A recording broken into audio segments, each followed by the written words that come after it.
This is an ad by BetterHelp. What's your perfect night? Is it curling up on the couch for a cozy, peaceful night in? Therapy can feel a bit like that, your comfort place where you replenish your energy. With BetterHelp, get matched with a therapist based on your needs, entirely online. It's convenient and suited to your schedule. Find comfort this season with BetterHelp. Visit BetterHelp.com to learn more and save 10% off your first month. That's BetterHelp, HELP.com.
This is 9 to noon. I am not Paul Allen. What? I know. Max, how are you? Black and beautiful, baby. How you doing? I'm great, Max. My name is Alec Lewis. Don't have the hair of Paul Allen.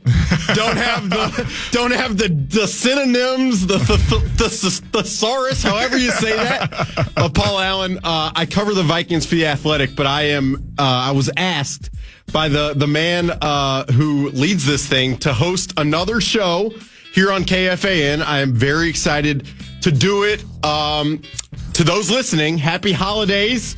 Merry Christmas to you guys. Hope you had an awesome time with family. Max, did you? Oh, yeah. It was my birthday yesterday. Turned 31 years old. So I texted you, and I'm saying happy holidays, Merry Christmas. And now I look ridiculous. It's awful. It's all good. You didn't gotta know my birthday, man. No, I seriously, to those listening, appreciate you being here. Like I said, I cover the Vikings for The Athletic. Very grateful to be asked to do this. Gonna have a very fun show for you guys today. We'll talk a lot of Vikings. I mean, it's a lot of football. I told you, sir. Max, 9:45, they usually do Vikes Bites. We're doing not Vikes Bites, so I can get a little non-football topic in, right? Yeah, the cleanse. I mean, that's the 15-minute cleanse. We're gonna have John Kuhn, former Packers fullback, really good dude. He's gonna join us in the next segment, actually. And then Ben Lieber, who is obviously a star here locally. I don't know if people call him that, but I am. Oh, yeah, he's a superstar. I think he'll be in studio with us, I hope. I mean, that's the plan. He was just here. Yeah, that's the plan. We'll have him in studio at 10 o'clock, and can't wait to do that. It'll be a lot of Vikings all day. Like I said, if you guys are new here, you're not. But if you were, and you don't know the text line number, the Bradshaw and Bryant KFAN text line number, 646-86. Send any Vikings questions you've got, and we're going to get to as many as we can throughout the show. We will run through them in the 11 o'clock hour. Might do text callbacks, whatever, call-ins. Oh, yeah, talkbacks. We got talkbacks. You can call in 800-320-5326. We got the text line 64686. You could send a carrier pigeon with a message to 1600 Utica Avenue. We'd appreciate that. However you want to holla at us, holla at us. No, that would be phenomenal. But we'll hit any subject you've got. It is my job to have an answer, and I won't, but I will do my very best. I'm going to start here, Max. You know, I the last couple of times that I've hosted this show, I kind of start with the monologue. I really enjoy it. So, I mean, I'll just take you through it. I'm sitting, it's Christmas night. I'm watching the Ravens and the Texans. I think C.J. Stroud has forgotten how to play football on my television. 100%. I've got food cooking. I'm smelling chili. It smells good. It's a good night, very relaxing amid a season that was beyond how I or anybody would have expected this thing to go. I'm sitting with a notepad and a pen. I'm a writer. I mean, look at me. I've got glasses. I've got bad hair. I'm a writer. I mean, this is you got it all down. This is a classic. This is not a costume. This is the real deal. Exactly. This is a classic writer situation. You could just imagine me in my apartment just scribbling notes. I'm trying to think about what I want to say to start the show. And I'm doing a little free writing. I like free writing. Gets your mind open up.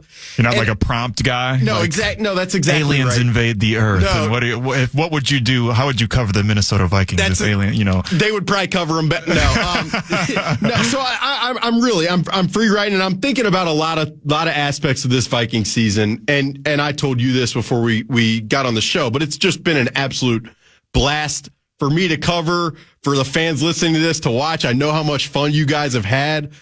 Max, I'm sure you have enjoyed the heck out of the fan line. But yeah, it's the best. I'm thinking about things, and I'm thinking about Sam Darnold towel waving in the fourth quarter of the game against Atlanta. I'm thinking about being in Seattle and watching the throw that he made to Justin Jefferson. I'm going back. The overtime in Chicago and the 6-for-6 performance and a lot. So the more I'm thinking about it, I'm like, every thought I'm having right now is Sam Darnold. So guess what I'm going to talk about at the beginning of the show on Thursday, December 26th? I'm going to talk about Sam Darnold. And really, as my free write continues, I centered on three things. Three things that I wanted to say about Sam Darnold. Three statements that I want to make.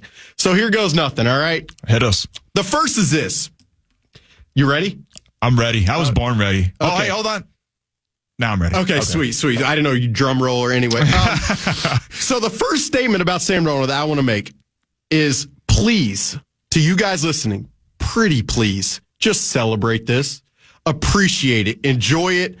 Before anything else, before we talk about who deserves credit, the work that's been put in, the future, and every question that we will possibly ask during this show and during the next few weeks and months, just please relish a guy who has essentially gone from beloved at USC, the man on campus, to maligned in the tabloids in New York, criticized, gone viral for seeing ghosts, all of that stuff, to now beloved again. By a team, by a fan base, by a city. That in itself, as a story, is a pretty freaking cool one, in my opinion. And so I just think as much as we can celebrate that, I think we should. That's really the first statement I want to make. And I think about like his family, right? Think about his parents and watching him go from where he's been to what he had to go through. And I know it's the NFL, there's money involved, all that stuff, but to think about watching your son navigate the adversity that he has over the course of his career and then find it to where he is now thriving in the thing he loves, it's a pretty cool thing. It was just on my mind. So that's really where I want to start with this. The second statement I want to make about Sam Darnold. You cannot, like I said, I want to celebrate it, but you also cannot overstate the credit that should be dispersed, not only from Sam's work, but the intentionality and the people around him. I mean, it's Kevin O'Connell, and we could go a million ways with Kevin O'Connell and the job that he's done here.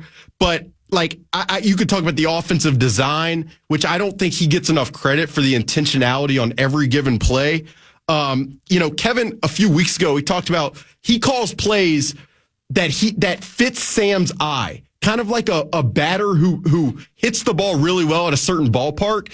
Kevin said quarterbacks have a similar thing where like the batter's eye, for them, it's a certain concept and they see things very well. So it is that level of intentionality, but it is also not just Kevin. It's Josh McCown as quarterback's coach and how upbeat he is. I talked to a Jets executive this summer, and PA would say, "Oh, who'd you talk to?" He would make some joke, Adam Gase. But no, seriously. And he said this Jets executive said his wife watches the Vikings every week because she loves Josh and the relationship that Josh had with Sam, and she enjoys seeing them two thrive together. So he deserves credit for how upbeat he is. So Woody Johnson's wife watches the Vikings every week. That's exactly right. Yeah, Woody and I are on speed dial. Grant Udinski, the assistant quarterback's coach. This guy deserves credit. He's 28. He's a rising star in the industry. He's very schematically inclined and very good with how he coaches. The other quarterbacks in the room deserve credit. Nick Mullins, Brett Rippon, Daniel Jones now, JJ McCarthy. JJ could have made a lot of this about him. He could be ego. He could tweet. He could do all this stuff. Instead, he's on Instagram posting pictures of support for teammates every single week. Like if you guys follow him on social media, you will see that. You will notice that. That is important. And then, I mean, credit should be dispersed all over the place. But like Justin Jefferson, I've thought about this a lot all year. I don't think you can overstate the role that he has played and just the vibe that he carries every day, the openness with which he received Sam in the first place. You know, there's a great book called Captain Class by Sam Walker of the Wall Street Journal. And it's kind of the role captains play in the most successful teams in sports. And Justin Jefferson has assumed this captain role.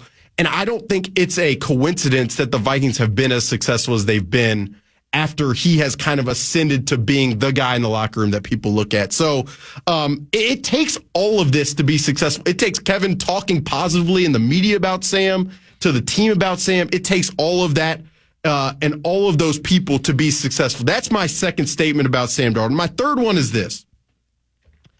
There is a right way to talk about the future, and it is with him and the decision regarding him and JJ McCarthy. And the right way to talk about his future is to think about it in terms of like a major purchase in your life, a car, a house. Bidet. Exactly. The investment you make in those big purchases affect everything else. So it is not just, should it be Sam Darnold or should it be JJ McCarthy? It is, should it be Sam Darnold and the cap space you then have for everything else this year and beyond? Or should it be JJ McCarthy and another quarterback and the resources that allows you to have for everything else? I just think that is the right way to talk about this. And I understand every opinion for those listening to this.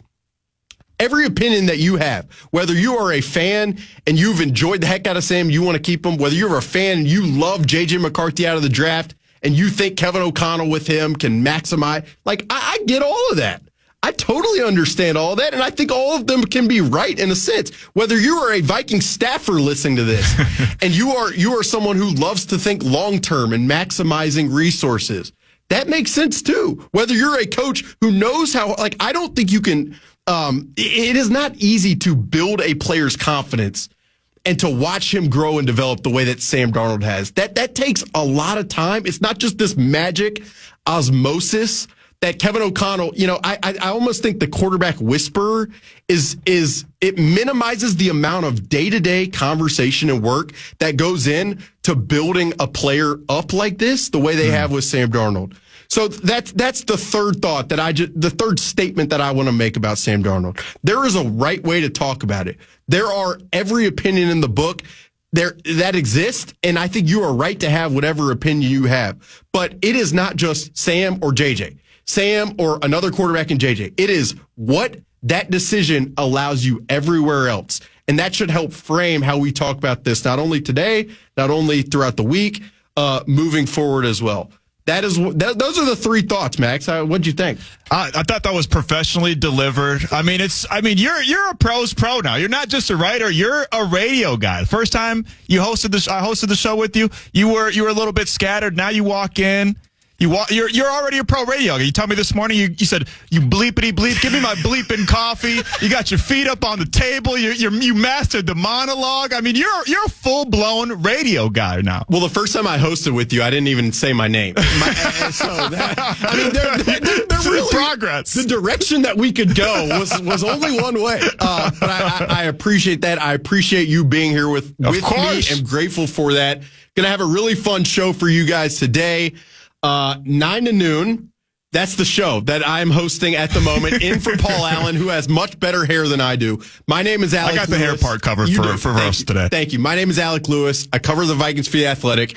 We'll have John Kuhn, former Packers fullback, all-pro player, in a bit. Can't wait for the show. 3 hours of fun. Appreciate you guys listening. This is The Fan. Head over to NFLShop.com for the largest collection of officially licensed gear from all your favorite brands. NFL Shop is your ultimate gifting destination for jerseys, t-shirts, headwear, and more. Take your game day style to the next level with the best selection of NFL gear anywhere. Show off your team pride this holiday season with styles fit for the whole family. To shop now, go to NFLshop.com.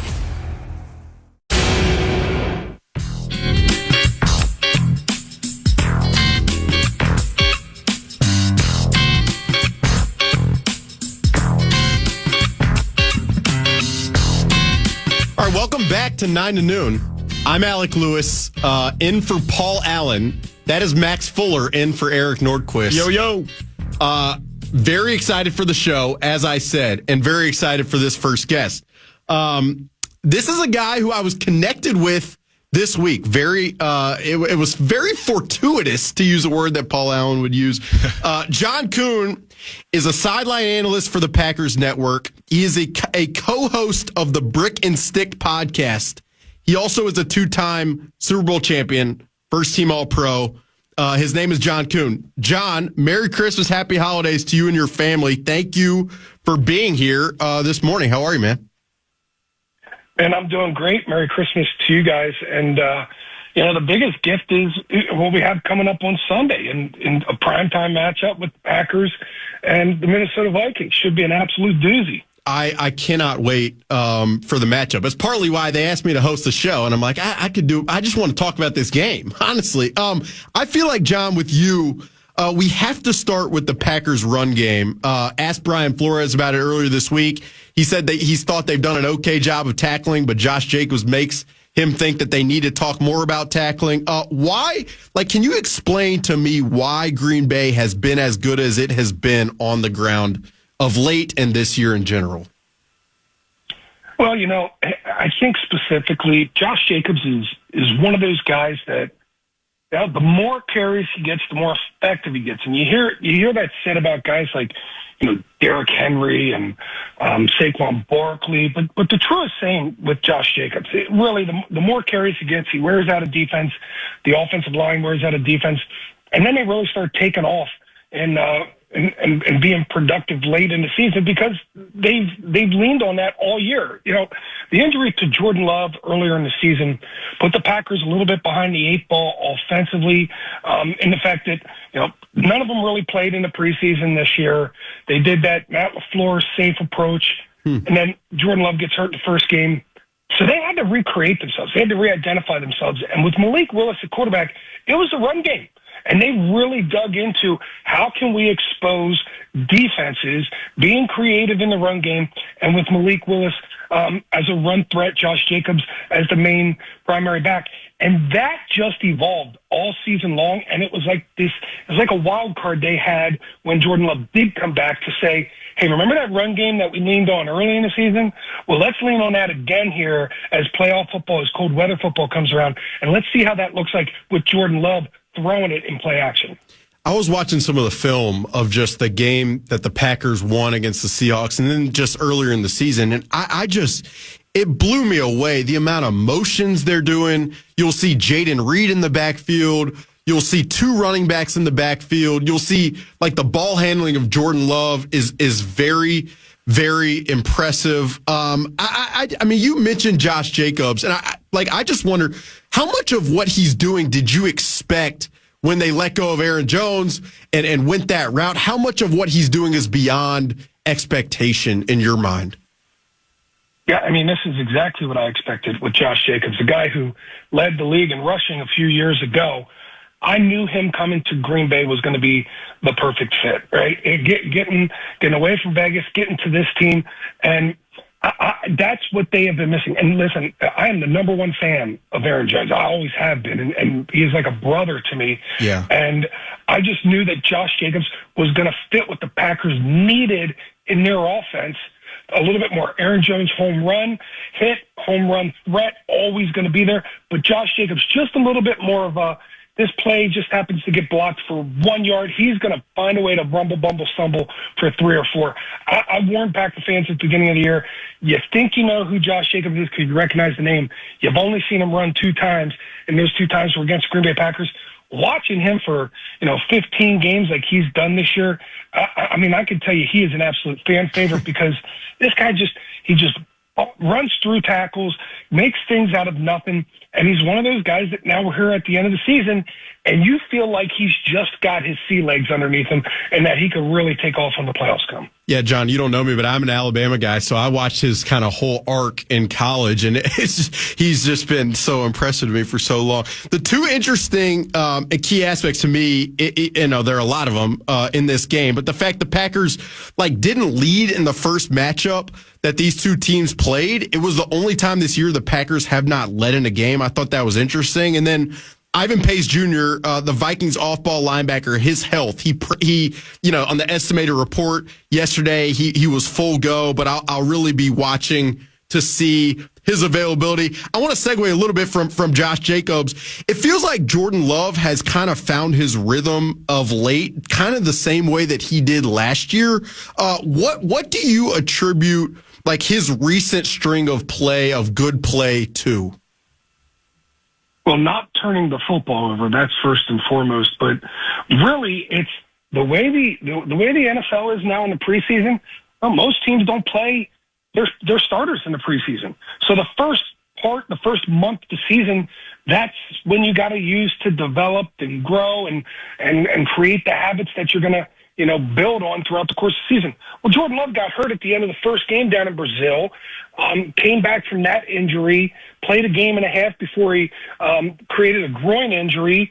So he was really banged up for the first half of the season, and it's been after the bye primarily that he's turned on this stretch of good play. And before the bye, guys, the Packers had a turnover in every game but one. Wow. And they were up there in the NFL in turnovers. Well, since the bye, they've only turned the ball over 3 times in 6 games.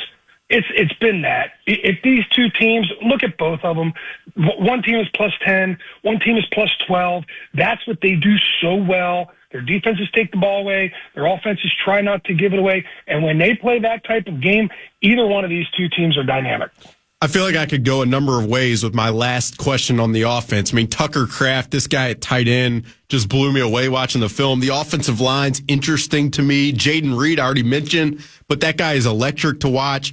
Adam Stinovich, their OC, to me is kind of a rising guy in the industry. I've heard his name a lot in talking to executives and certain people about guys who might be a little under the radar in the coaching cycle. I mean, what for you, John, just knowing this team the way you do inside and out, what else regarding the offense are you paying attention to with this game specifically?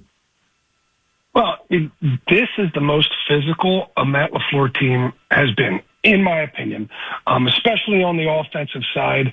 I don't remember seeing a team that their true identity was run first. And that's what this team feels like more so than ever. I don't remember seeing a team be able to just control the line of scrimmage the way that this team does.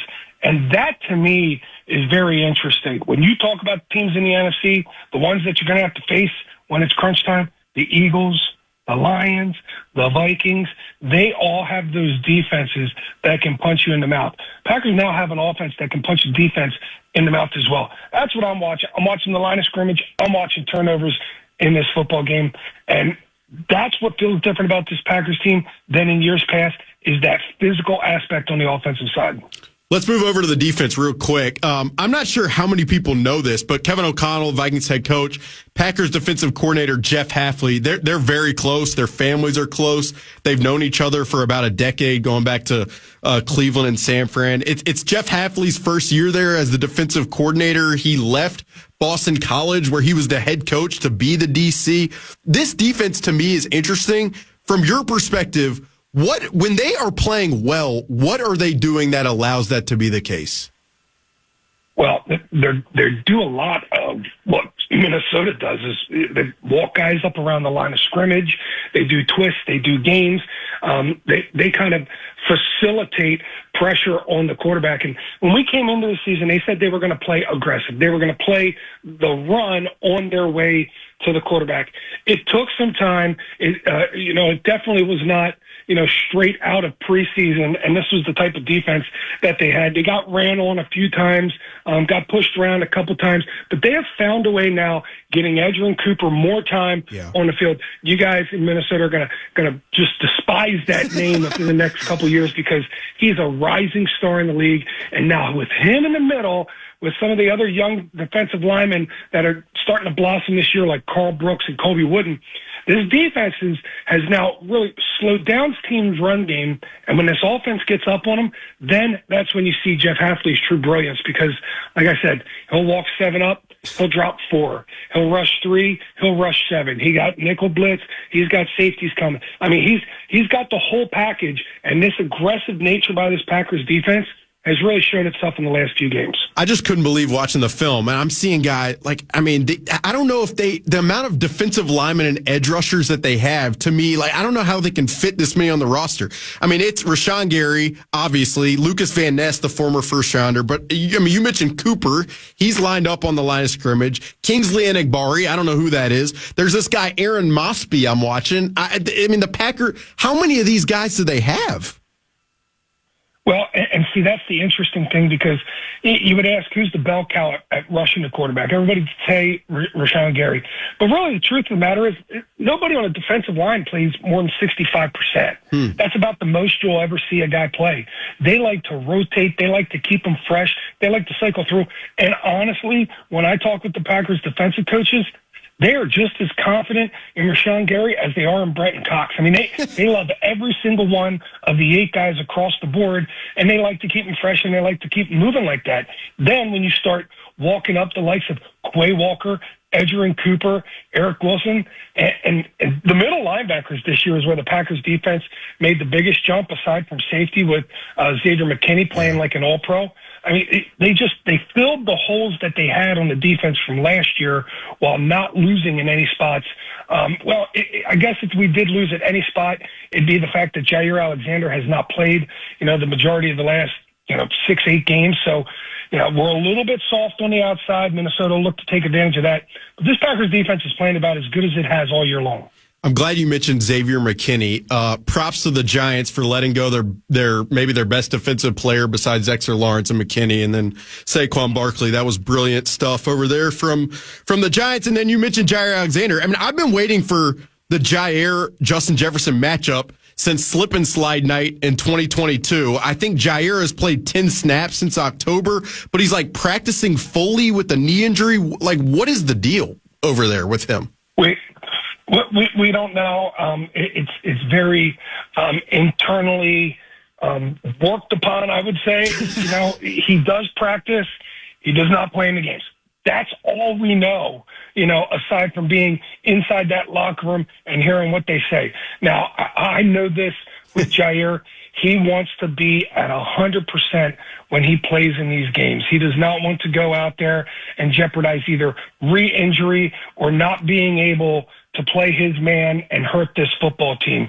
And until he's 100%, he's not going to play. That's just the way that it is. Now, last year, we similarly had a problem with Jair. That one was a little bit more of a personality conflict that he had with some of the ways that they were calling defenses last year.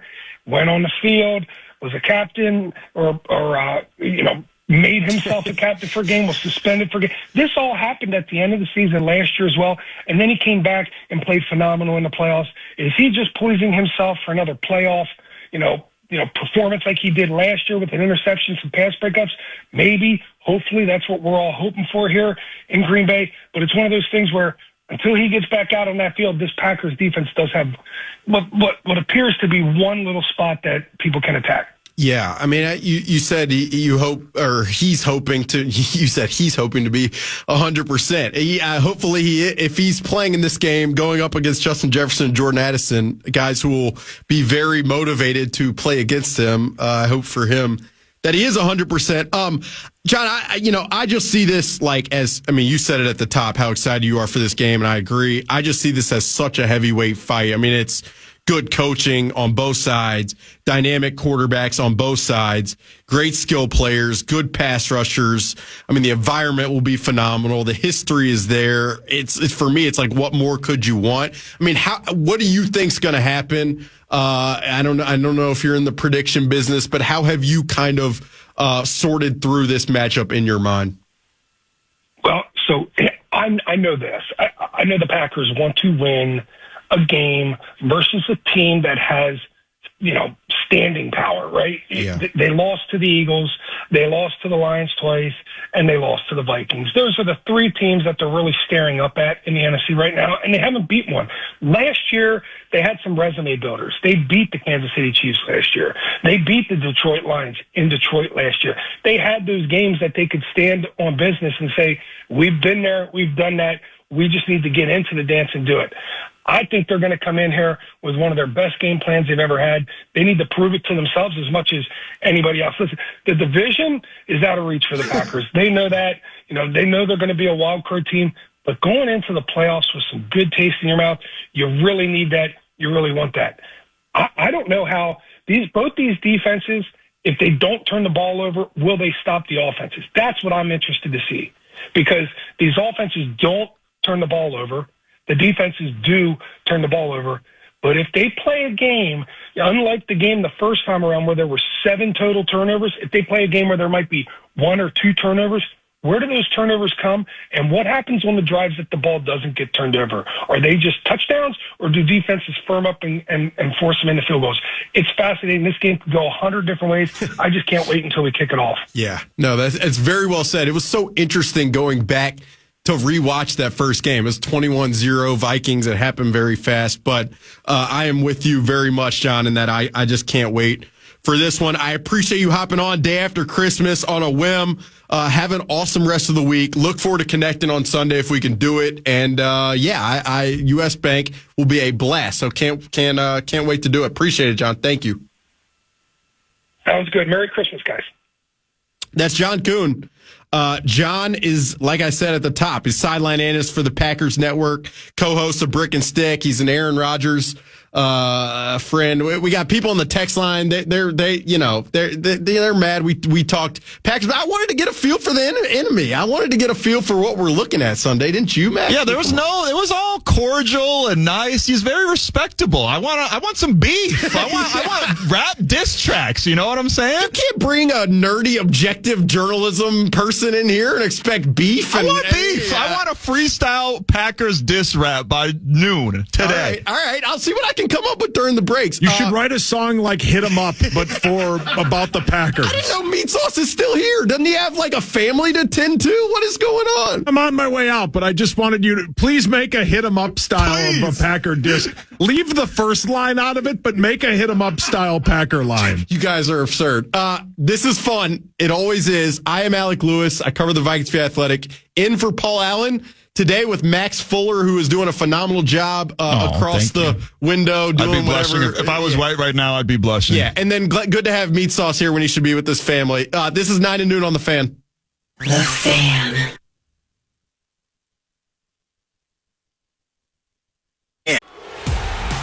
Head over to NFLshop.com for the largest collection of officially licensed gear from all your favorite brands. NFL Shop is your ultimate gifting destination for jerseys, t-shirts, headwear, and more. Take your game day style to the next level with the best selection of NFL gear anywhere. Show off your team pride this holiday season with styles fit for the whole family. To shop now, go to NFLshop.com.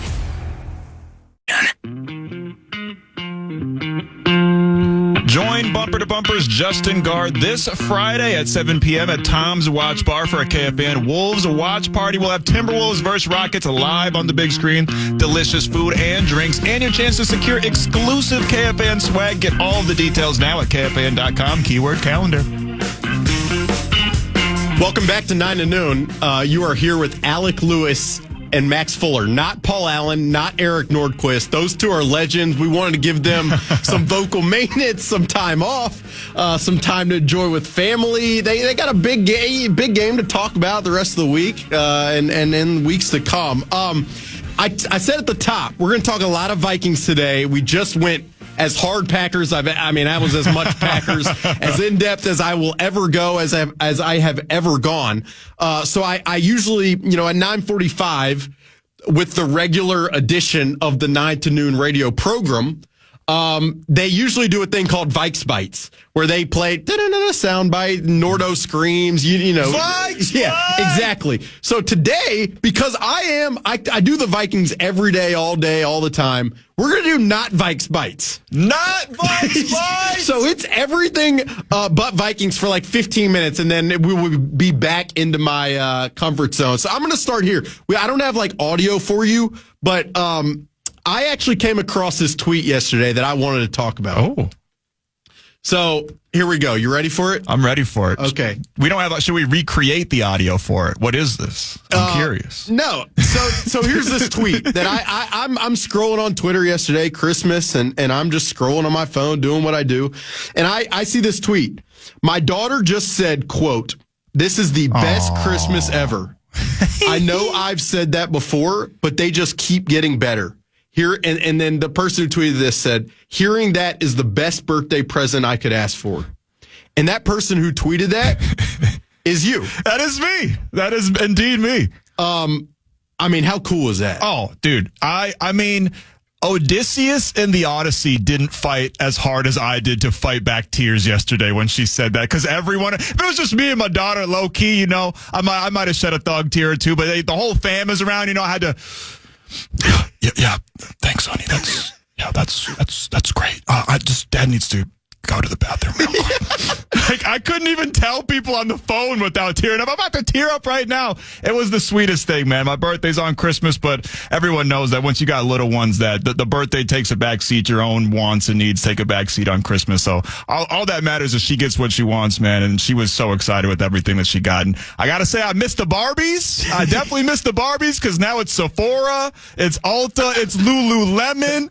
Pops ain't making Lululemon money, but I don't want the kiddo to know that. So Pops is fronting like he's making Lululemon money, and I'm paying for it. But then low key, I'm telling the cash register, like the guy at the cash register, I'm like, I'm gonna have to come back. You guys got any deals? You guys got dishes in the back I can wash.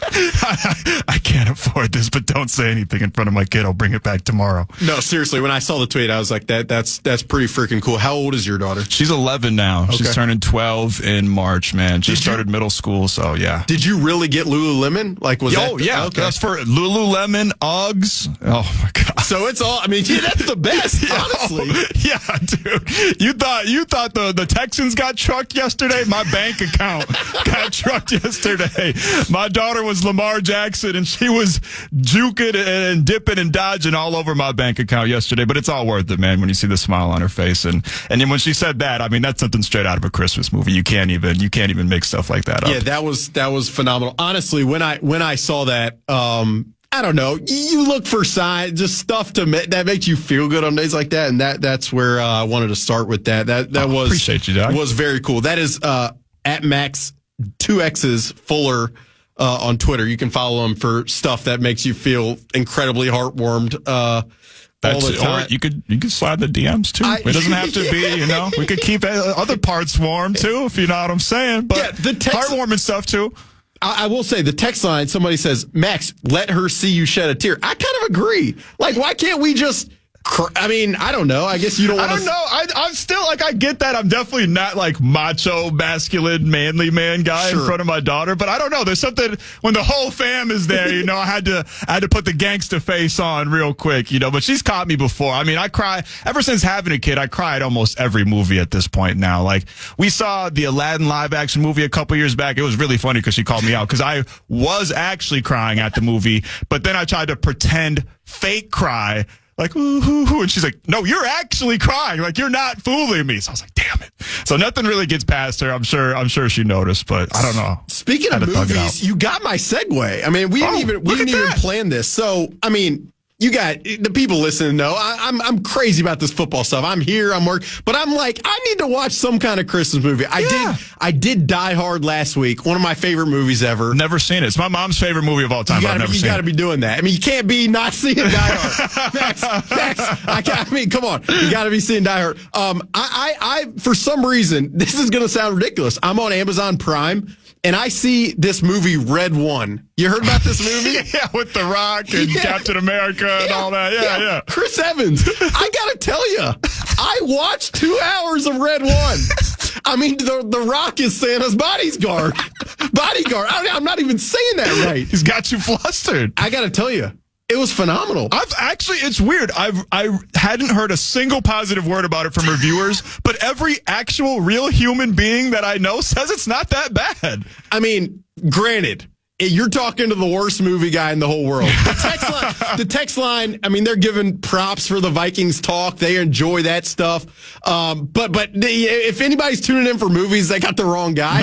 I got to be honest. But The Rock, I mean, the reality is with me, and this is very not, this is a not Vikes bikes to the max here, but you could put The Rock on pretty much anything.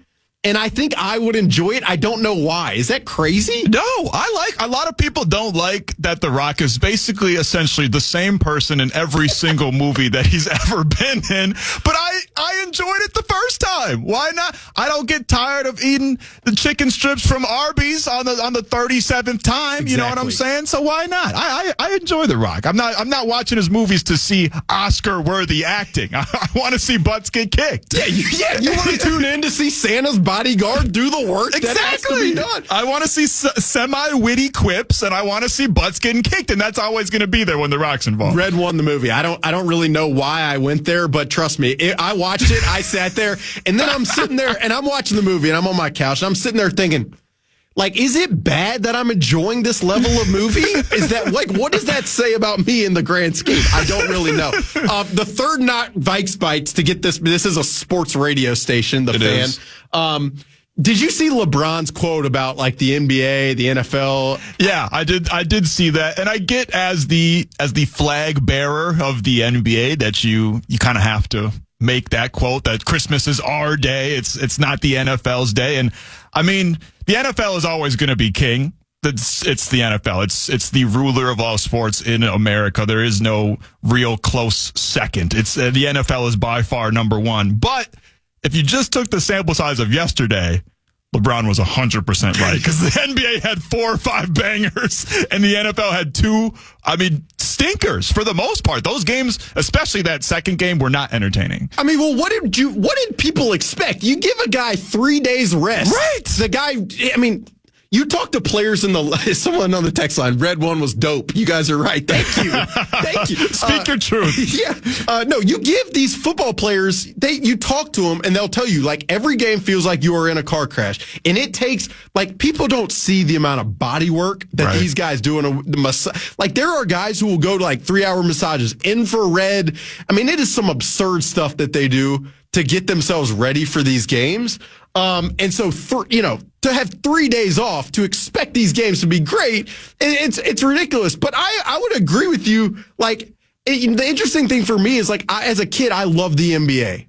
And so the Christmas NBA for me, like, I remember Carmelo. This is not dating me very well, but, like, Carmelo in the Garden on Christmas, like, that stuff is awesome. It's iconic. Yeah. The Warriors and Cavaliers have had battle. I think Derrick Rose had a legendary game. I believe it was against the Lakers one time on Christmas. And yet yesterday, Steph Curry versus LeBron. That was an instant Christmas classic, and it might be the last time we get something like that out of those two guys specifically. That was incredible. You watched that game? Yeah, it was so much fun, man. Yeah. And you watch it with the intent, like, intentionally to be like, okay, I know LeBron doesn't have that much longer. I know Steph Curry doesn't have that much longer. In the back of your head, you're kind of thinking, these guys are getting old, and they know that everybody's watching with that intent, and they're like, let's put on a freaking show, man. I mean, every time Steph made a basket, LeBron would come back and shoot one on the other side of the court, and they would you could tell, like, obviously there's the Lakers versus the Warriors, but then there was the internal battle of LeBron James versus Steph Curry, who are friends now. They were, frenemy sorts in the midst of that, like, what, half a decade when it was LeBron versus the Warriors every single year in the NBA Finals. But now after the Olympics and getting old and kind of just being two of the best athletes that have ever existed, they've become friends now. And so it's more of a friendly rivalry, but it's still really cool to see, man. And they put on an absolute banger of a show. NBA started the day with a banger with Kat, I think it was Mikal Bridges and Wemby having dueling 40-point games, which is nuts. I saw some tweet during the day. It's like, this Wemby guy can do everything. It's like, yeah, he's 7'6". Like, what, you think we've been hyping him up for no reason? Right. What are we doing? Like, what do people think? No, I didn't really watch the Wolves that closely. No. I was watching football to my chagrin. I don't know if that even makes sense, but that's a PA thing. I'll unfurl a take. No, but the Wolves, I mean, I guess the offense was more like what we want to see from the Wolves, to be very back on the train tracks here. Like, I mean, what'd you think of what you saw from them yesterday? I mean, I really liked the 3.5 quarters, the first 3.5 quarters of basketball that they played. They had a 28-point lead. And then granted, it's a Luka-less Dallas Mavericks, because Luka ended up going down, I think, with a leg injury in the second quarter. And now I'm reading that they're saying that the Mavs are preparing for him to be out for a significant amount of time. I mean, they've been 6-2 or something like that without him this year. But obviously, he's one of the best players in the NBA. He's the leader of that team in more ways than one. So they looked a little shook after he went down. The Wolves took over. They were playing with that intensity defensively that we know and love. But that's just been the thing with these Wolves this season, is consistency, in macro and micro. Because in a game, they've struggled in the fourth quarters, late in third quarters. That's been something that's plagued them for years. They kind of dispelled that a little bit last year, and now they're back to their sort of inconsistent ways. And it seems like there is no limit to that inconsistency in the fourth quarter, because it was 28 points. That's almost a 30-piece. And I get, if you have a 28-point lead in the first quarter in the NBA, that's nothing these days. I mean, that's a couple threes and you're right back into the game, you know? But with 12 minutes to go, that's ridiculous, considering that the Mavericks didn't have their best player. Kyrie Irving just took over, and that's just not the kind of defense you can have. The Wolves have had problems guarding guards. Kyrie Irving took over the game, 39 points, and when he wasn't scoring, he was assisting, diming it up to everybody. Klay Thompson turned back the clock a little bit.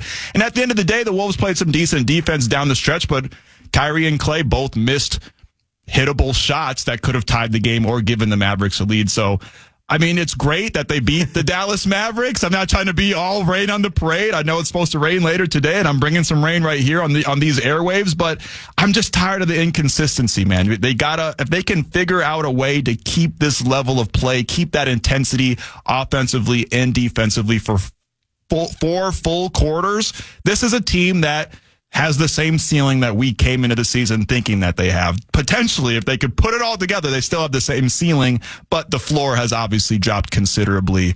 And when they play like how we've seen them play at times, they might be a play-in team. Other times they look like they could win the NBA championship. So it's a little disheartening, even in a win, but a win is a win. You got to do what you got to do. Give me one of those not Vikes bites one more time.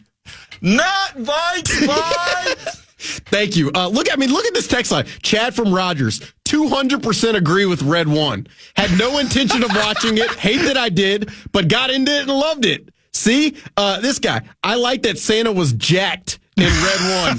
Red One's getting rave reviews. There's a scene, and I'm not going to. You don't want to spoil Red One, but there's a scene where Santa's working out with Dwayne The Rock. And my God! I mean, come on. Yeah, I mean, it's so on brand. All right, our last not Vikes bites. We're going to talk hockey. I'm just kidding. We're not going to talk hockey.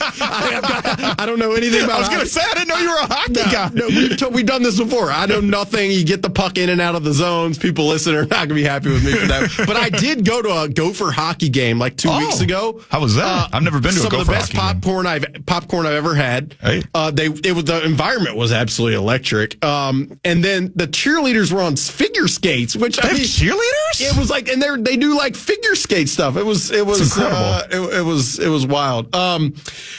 Awesome. Red One. People that got the people going a little bit. And I got to be honest, I didn't come in planning to talk Red One. It wasn't really the move. All right, I'm Alec Lewis. I cover the Vikings for The Athletic. I'm in for Paul Allen. Max Fuller is here with me, in for Eric Nordquist. We're going to have Ben Lieber in studio. We'll talk to him a lot about the Vikings over the next hour or so. Thank you guys for being here the day after Christmas. This is KFAN. You wake up, put on your Ray-Ban Meta glasses. You're living all in. You realize you need coffee. So you say, "Hey, Meta, how do I make a latte?" Brew 2 shots of espresso. After Meta AI gets you caffeinated, you're ready for some beats. "Hey, Meta, play hip-hop music." You head to meet some friends, but can't remember the place. "Hey, Meta, call Eva." Ray-Ban Meta glasses, the next generation of AI glasses. Just say, "Hey, Meta," to harness the power of Meta AI. Shop now at meta.com/smartglasses.